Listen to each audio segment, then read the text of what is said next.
ഓൺലൈനായിട്ട് ഡിഗ്രി പഠിക്കുന്നതിനെ കുറിച്ചിട്ടുള്ള അഭിപ്രായം എന്ത്? എൻ്റെ ഒരു പേഴ്സണൽ അഭിപ്രായം എന്ന് പറയുന്നത് ഡിഗ്രി ഓൺലൈനായിട്ട് പഠിക്കുന്നത് കൊണ്ട് എനിക്ക് അത്രത്തോളം വലിയൊരു പേഴ്സണലി സപ്പോർട്ടില്ല.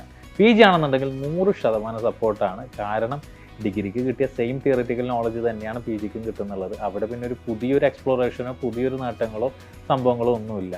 പിന്നെ ഒരു മെച്യൂർഡ് ആയിട്ടുള്ള ഒരു സമയങ്ങളിൽ നമുക്ക് കിട്ടുന്ന ഒരു ഫ്രണ്ട് സർക്കിൾ എന്നൊക്കെ പറയുന്നത് ഒരു ഡിഗ്രി കാലഘട്ടത്താണ്.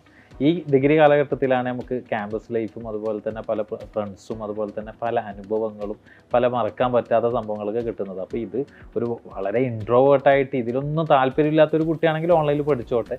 അല്ലാത്ത ഒരാളെ അപേക്ഷിച്ചിടത്തോളം ക്യാമ്പസ് ലൈഫ് ആസ്വദിച്ച് ഫ്രണ്ട് സർക്കിൾ ആസ്വദിച്ച് പഠിക്കാനും അതുപോലെ തന്നെ ആ സമയത്ത് ഡിഗ്രീനെ കൊണ്ട് നേട്ടമുണ്ടെന്ന് ചോദിച്ചു കഴിഞ്ഞാൽ അത് വേറെ വിഷയമാണ്. അതുകൊണ്ട് വലിയ നേട്ടങ്ങളോ കാര്യങ്ങളോ ഉണ്ടാകുമെന്ന് എനിക്ക് തോന്നുന്നു. പക്ഷേ ഈ സംഭവങ്ങളൊക്കെ നേടണം ഒരു മനുഷ്യൻ എന്നുള്ള നിലയിൽ. ഇനി വരുന്ന കാലങ്ങളിൽ എങ്ങനെ എന്നുള്ളതും അറിയില്ല. കുറേ അറിയേണ്ടതും കണ്ടെത്താനും പിന്നെ പഠിക്കാനും